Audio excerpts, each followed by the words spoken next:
Lección número 11, para el 14 de marzo de 2026. Vivir con Cristo. Sábado 7 de marzo. Para memorizar. Y sobre todo, vístanse de amor, que es el vínculo de la perfección. Colosenses capítulo 3, verso 14. Es muy común la idea de que las personas demasiado espirituales corren el peligro de vivir desconectadas de la realidad. Si bien eso puede tener cierto sentido, Pablo destaca un concepto igualmente importante en Colosenses capítulo 3. Si tenemos una mentalidad demasiado terrenal, no seremos de utilidad celestial para el Señor. Pablo señala muchos principios prácticos y reales que nacen del cielo y que solo puede entender quienes han resucitado con Cristo. Colosenses capítulo 3, verso 1. Los consejos del apóstol son principios muy prácticos que mejorarán todas nuestras relaciones, no solo las del ámbito de la iglesia. Jesús dijo: "Pero yo les digo, amen a sus enemigos, bendigan a los que los maldicen, hagan bien a los que los aborrecen y oren por los que los maltratan y persiguen, para que sean hijos de su Padre Celestial, que envía su sol sobre malos y buenos, y manda la lluvia sobre justos e injustos". Mateo capítulo 5, versos 44 y 45. Eso suena imposible, y lo es, humanamente hablando. Necesitamos morir al yo antes de poder vivir realmente para Dios. Por eso debemos tener una mentalidad celestial si esperamos ser de alguna utilidad terrenal para nuestro Padre Celestial. Esta semana veremos cómo el hecho de vivir con Cristo puede marcar la diferencia ahora y en la eternidad. Domingo 8 de marzo. Mentalidad celestial. Escucha Colosenses capítulo 3 versos 1 al 4. ¿Qué condición es necesaria para tener una mentalidad celestial? Si pues habéis resucitado con Cristo, buscad las cosas de arriba, donde está Cristo sentado a la diestra de Dios. Poned la mira en las cosas de arriba, no en las de la tierra, porque habéis muerto, y vuestra vida está escondida con Cristo en Dios. Cuando Cristo, vuestra vida, se manifieste, entonces vosotros también seréis manifestado con Él en gloria. Desde la cima de una montaña es posible contemplar el vasto paisaje circundante. Las montañas han sido frecuentadas desde tiempos inmemoriales por quienes procuran una experiencia más cercana con Dios. Salmo 121, versos 1 y 2. Incluso los paganos construían montañas artificiales llamadas zigurats para reunirse allí con sus dioses. Curiosamente, la ciudad de Ur, que Abraham fue llamado a abandonar, tenía un gran zigurat visible desde varios kilómetros a la redonda. Pero la altura no acerca a nadie al cielo, en un sentido espiritual.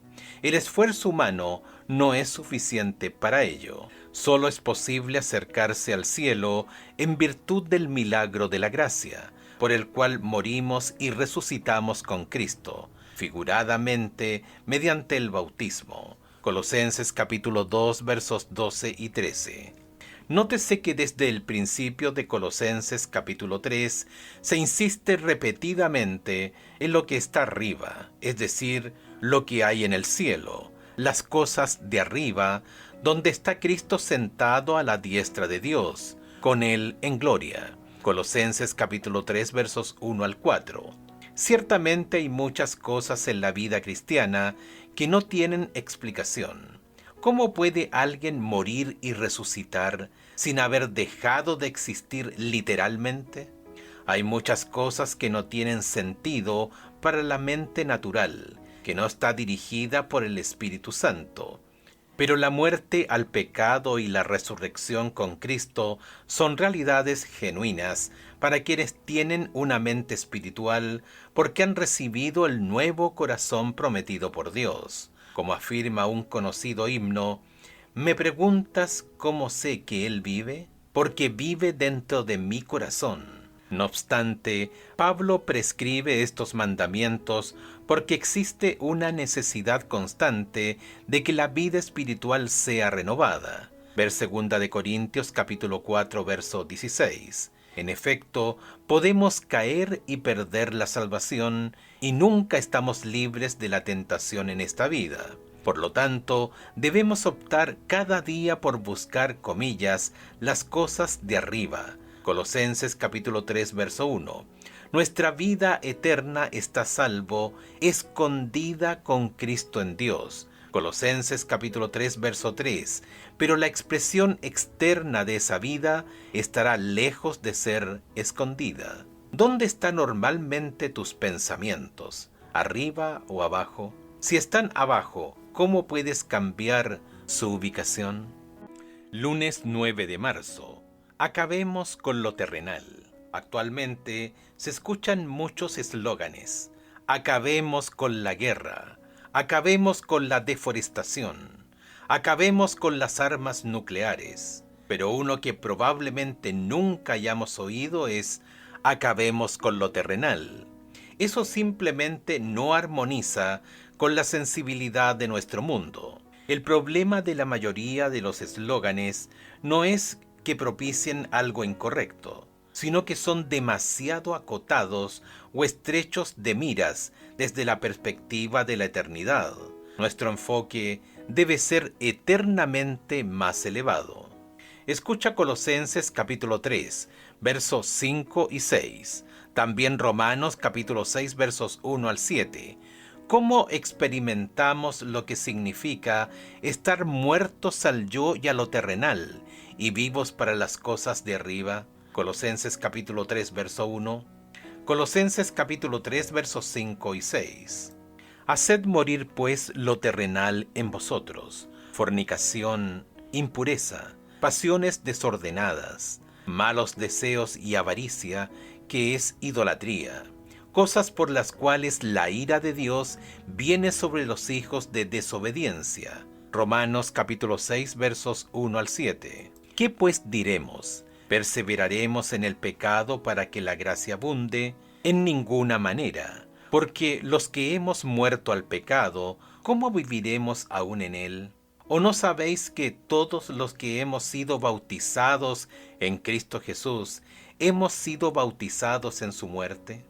Porque somos sepultados juntamente con él para muerte por el bautismo, a fin de que como Cristo resucitó de los muertos por la gloria del Padre, así también nosotros andemos en vida nueva. Porque si fuimos plantados juntamente con él en la semejanza de su muerte, así también lo seremos en la de su resurrección. Sabiendo esto, que nuestro viejo hombre fue crucificado juntamente con él, para que el cuerpo del pecado sea destruido, a fin de que no sirvamos más al pecado, porque el que ha muerto ha sido justificado del pecado. Aunque espiritualmente hemos muerto con Cristo, nuestros, comillas, miembros, es decir, las tentaciones que nos presentan nuestro cuerpo y nuestra mente, necesitan morir. No obstante, debemos tener presentes dos cosas en relación con este mandato.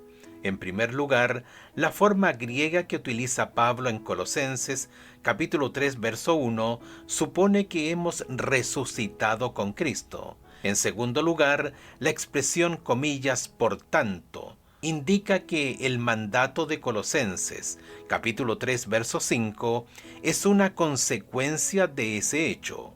Podemos dar muerte a las cosas terrenales, fornicación, impureza, pasiones, malos deseos, codicia, etc., solo porque hemos resucitado con Cristo y disponemos de su vida espiritual y su poder para eliminar estas cosas de nuestras mentes y vidas. La frase griega traducida como la ira de Dios solo aparece en Colosenses capítulo 3 verso 6 y en Romanos capítulo 1 verso 18. Dios entrega a las personas a sus propios caminos perversos, en el sentido de que respeta su libertad de elección y como resultado viene o se manifiesta su ira, Apocalipsis capítulo 6 versos 16 y 17, sobre los desobedientes. Colosenses capítulo 3 verso 6. En Romanos capítulo 1 verso 18, Pablo se refiere a la impiedad y la injusticia. Luego en Romanos capítulo 1 verso 24, equipara la inmundicia. Usa la misma palabra griega que se encuentra en Colosenses capítulo 3 verso 5, específicamente con las personas que satisfacen la concupiscencia de sus corazones, de modo que deshonraron sus propios cuerpos entre sí mismos. ¿En qué sentido deshonran sus cuerpos? En primer lugar, porque se niegan a reconocer al Creador, pero también a causa de pasiones vergonzosas. Aún sus mujeres cambiaron las relaciones naturales por las que van contra la naturaleza.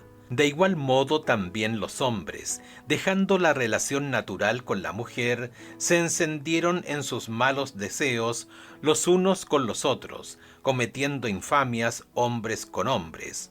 Romanos capítulo 1 versos 26 y 27. ¿Qué significa la expresión hagan morir en ustedes lo terrenal? Colosenses capítulo 3 verso 5. Haced morir pues lo terrenal en vosotros: fornicación, impureza, pasiones desordenadas, malos deseos y avaricia, que es idolatría. Martes 10 de marzo. Renovación en el conocimiento. Escucha Colosenses capítulo 3 versos 6 al 11. ¿Cómo continúa Pablo su exposición?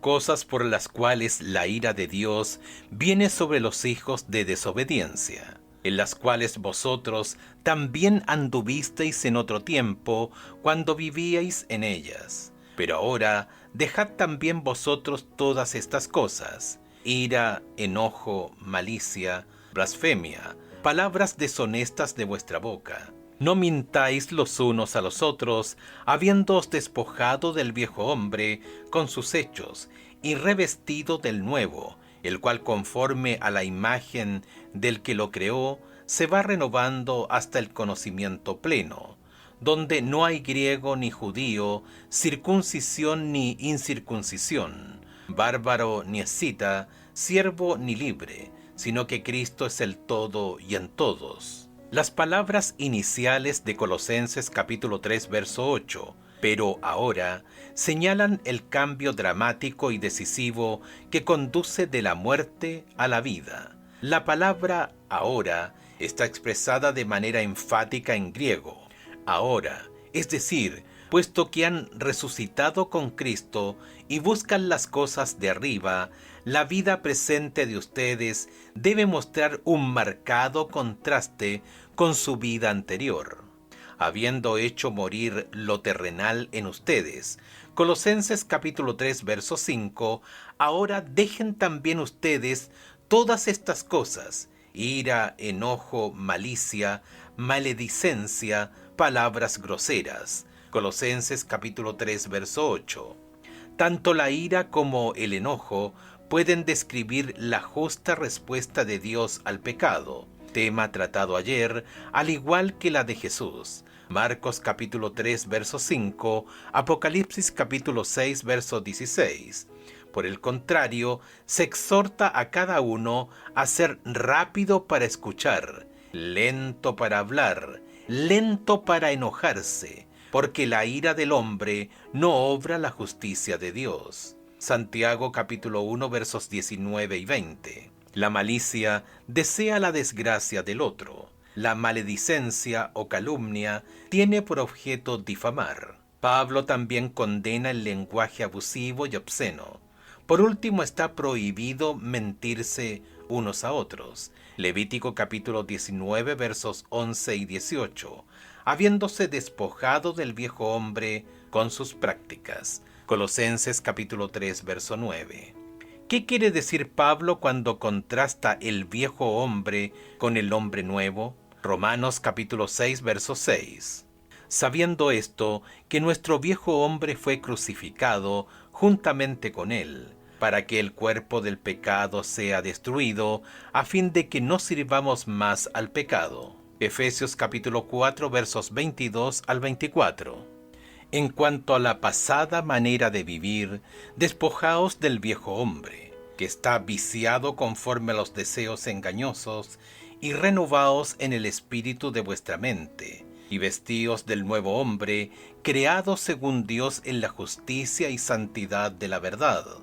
Los verbos que Pablo emplea para esta transformación, que conduce de lo viejo a lo nuevo, aluden a la vestimenta, como si alguien se quitara sus prendas de vestir viejas y sucias para reemplazarlas por vestiduras nuevas e inmaculadas. Comparar con Zacarías capítulo 3 verso 4. Una distinción similar entre lo viejo y lo nuevo se hace en relación con el antiguo pacto y el nuevo, los cuales se caracterizan respectivamente por la letra externa de la ley y por la ley que el Espíritu escribe en el corazón. Segunda de Corintios capítulo 3 versos 4 al 18. Estas metáforas describen la conversión y sus efectos, la nueva creación. Segunda de Corintios capítulo 5 verso 17. Somos renovados hasta el conocimiento pleno, conforme a la imagen de su Creador, Cristo. Colosenses capítulo 3 verso 10, quien es la imagen del Dios invisible. Colosenses capítulo 1 verso 15. El conocimiento de Cristo a través de su palabra nos transforma a su misma imagen, como siempre creciente gloria. Segunda de Corintios capítulo 3 verso 18. Esto nos sitúa por encima de todas las fronteras étnicas, geográficas y sociales. Colosenses capítulo 3 verso 11, porque somos ciudadanos de un reino superior.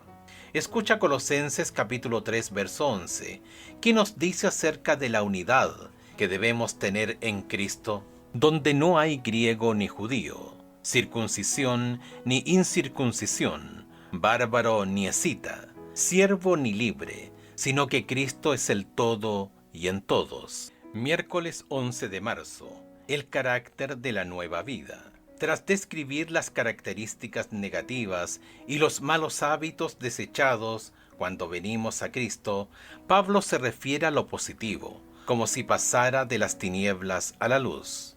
Escucha Colosenses capítulo 3 versos 12 al 14, cómo son descritos los creyentes y cómo se relaciona esto con las cualidades con las que deben vestirse. Vestíos pues como escogidos de Dios, santos llamados, de entrañable misericordia, de benignidad, de humildad, de mansedumbre, de paciencia, soportándoos unos a otros y perdonándoos unos a otros, si alguno tuviere queja contra otro.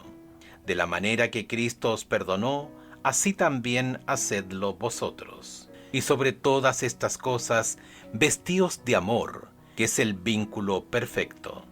Al igual que Israel, llamado por Dios a ser su pueblo especial y reflejar su carácter, los creyentes en Jesús son los elegidos de Dios. Colosenses capítulo 3 verso 12, sus escogidos. Sin embargo, no todos están a la altura de este llamado, como dijo Jesús, porque muchos son los llamados y pocos los elegidos. Mateo capítulo 22 verso 14, comparar con Mateo capítulo 24 verso 22, verso 24 y verso 31. Las referencias de Pablo a los elegidos tienen un significado similar. Romanos capítulo 8 verso 33, segunda de Timoteo capítulo 2 verso 10. Además, al igual que con Israel, los creyentes son amados por Dios y consagrados. Deuteronomio capítulo 7 versos 6 al 8. Este privilegio conlleva a una importante responsabilidad para que anuncien las virtudes de aquel que los llamó de las tinieblas a su luz admirable. Primera de Pedro capítulo 2 verso 9.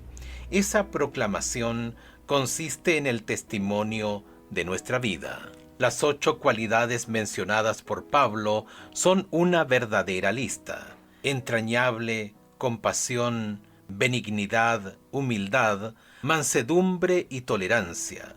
Sopórtense y perdónense unos a otros, y sobre todo, amor. Colosenses capítulo 3 versos 12 y 14.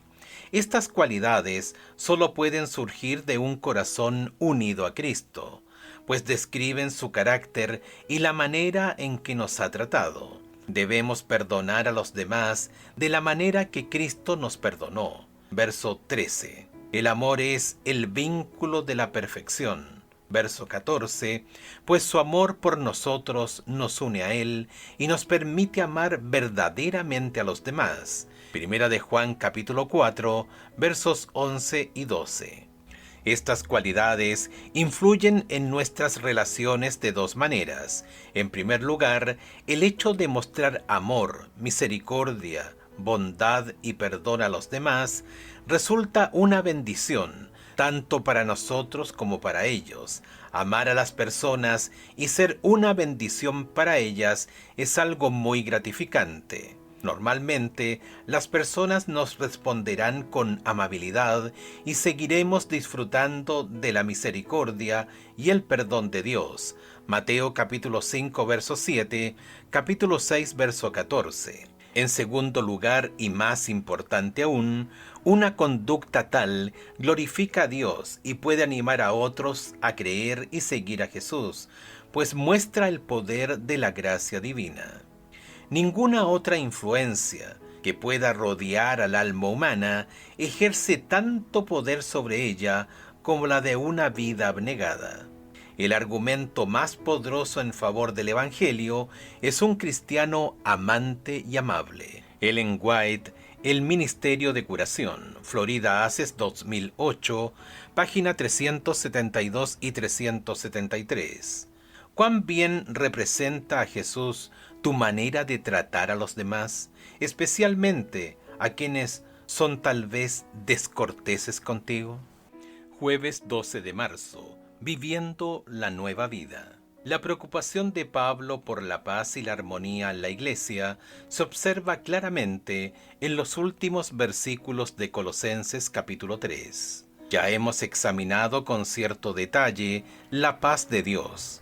Ver la lección 7. A diferencia de la pax romana, la paz Christi, la paz de Cristo, no es impuesta desde afuera, sino que debe gobernarnos desde nuestro interior. Verso 15. Solo eso puede suceder si Cristo tiene el control. Escucha Colosenses capítulo 3 versos 16 y 17. ¿Qué es lo que permite a Cristo tener el control? ¿Y qué papel desempeña la música en todo esto? La palabra de Cristo more en abundancia en vosotros, enseñándoos y exhortándoos unos a otros en toda sabiduría, cantando con gracia en vuestros corazones al Señor, con salmos e himnos y cánticos espirituales. Y todo lo que hacéis, sea de palabra o de hecho, hacedlo todo en el nombre del Señor Jesús, dando gracias a Dios Padre por medio de Él. El lenguaje usado en este texto es muy descriptivo. Representa la palabra de Cristo que se instala en nosotros. Eso ocurre cuando leemos la Biblia con atención para escuchar y aprender de la sabiduría de Dios. Al parecer, aunque el texto en griego es algo ambiguo, la música desempeña un papel importante en la instrucción y la exhortación mutuas. Colosenses capítulo 3, verso 16. Pablo no se refiere a cualquier música, sino que utiliza una terminología muy específica, tanto aquí como en Efesios capítulo 5, verso 19, salmos, himnos y canciones espirituales. Aunque no es seguro, parece que aquí se hace una distinción entre los salmos del Antiguo Testamento y una creciente colección de himnos cristianos de la época del Nuevo Testamento. Canciones espirituales puede ser un término genérico, usado como designación de cualquier canto de alabanza relacionado con la experiencia espiritual o la vida de la iglesia. Las palabras de esos cánticos eran el medio para comunicar la verdad e instruir acerca de cómo vivir la nueva vida de un cristiano. Muchos grandes himnos de los últimos siglos contienen poderosos mensajes de esperanza y seguridad, tan necesarios en un mundo que pugna por arrastrarnos hacia abajo. La influencia de la música es poderosa. El rey Saúl se tranquilizaba cuando David tocaba el arpa. Primera de Samuel capítulo 16 verso 23. Pero cuando el rey sintió que David se convirtió en su rival, la ira y el resentimiento de aquel aumentaron. Primera de Samuel capítulo 18 versos 10 y 11. Se ha demostrado clínicamente que la música clásica serena reduce la ansiedad, optimiza el funcionamiento del cerebro, produce relajación, alivia el dolor y favorece la sociabilización. ¿Quién no ha experimentado la poderosa influencia positiva o negativa de la música en las emociones y los pensamientos? La música adecuada puede ser espiritualmente edificante. Se nos dice que hagamos todo en el nombre del Señor Jesús. Colosenses capítulo 3 verso 17. ¿Haces eso? Si no es así, ¿cómo puedes lograrlo? Es decir, ¿qué debes dejar de hacer si no puedes hacerlo en el nombre del Señor? Viernes 13 de marzo, para estudiar y meditar. Cuando el Espíritu de Dios domina la mente y el corazón, la persona convertida prorrumpe en una nueva canción, porque ha reconocido que la promesa de Dios ha sido cumplida en su experiencia, que su transgresión ha sido perdonada, su pecado cubierto, ha sentido arrepentimiento hacia Dios por la violación de su divina ley y fe hacia Cristo, quien murió por la justificación del hombre. Justificado pues por la fe, tiene paz con Dios por medio de nuestro Señor Jesucristo. Romanos capítulo 5 verso 1. Pero habiendo alcanzado esa experiencia, el cristiano no debe cruzarse de brazos conforme con lo que ha logrado. Aquel que está determinado a entrar en el reino espiritual encontrará que todos los poderes y las pasiones de la naturaleza no regenerada, respaldados por las fuerzas del reino de las tinieblas, están preparados para atacarlo. Cada día debe renovar su consagración. Cada día debe batallar contra el pecado. Los hábitos antiguos, las tendencias hereditarias hacia el mal, se disputarán el dominio, y contra ellos debe siempre velar apoyándose en el poder de Cristo para obtener la victoria. El poder de una vida más elevada, pura y noble es nuestra gran necesidad. El mundo abarca demasiado de nuestros pensamientos y el reino de los cielos demasiado poco. En sus esfuerzos por alcanzar el ideal de Dios, el cristiano no debería desesperarse en ningún empeño. A todos es prometida la perfección moral y espiritual por la gracia y el poder de Cristo. Él es el origen del poder, la fuente de la vida. Nos lleva a su palabra y del árbol de la vida nos presenta hojas para la sanidad de las almas enfermas de pecado. Nos guía hacia el trono de Dios y pone en nuestra boca una oración por la cual somos traídos en estrecha relación con Él. En nuestro favor pone en operación los todopoderosos agentes del cielo. A cada paso sentimos su poder viviente. Ellen White, Los Hechos de los Apóstoles, páginas 393 y 394. Preguntas para dialogar. 1. ¿Has experimentado la justificación por la fe? ¿Cómo transformó tu vida? ¿Cómo se relaciona la promesa de la justificación por la fe con la experiencia simultánea de la resurrección con Cristo? Colosenses capítulo 3, verso 1. 2. ¿Qué significa para ti tener una mentalidad celestial? ¿Es más importante que hacer el bien terrenal? ¿Dónde está el equilibrio? 3. Piensa en la influencia que tu vida ejerce sobre los demás. Aunque tendemos a pensar en esto en el contexto de nuestra influencia individual, ¿cuál es nuestra influencia como iglesia? ¿Cómo influye tu iglesia local en la comunidad?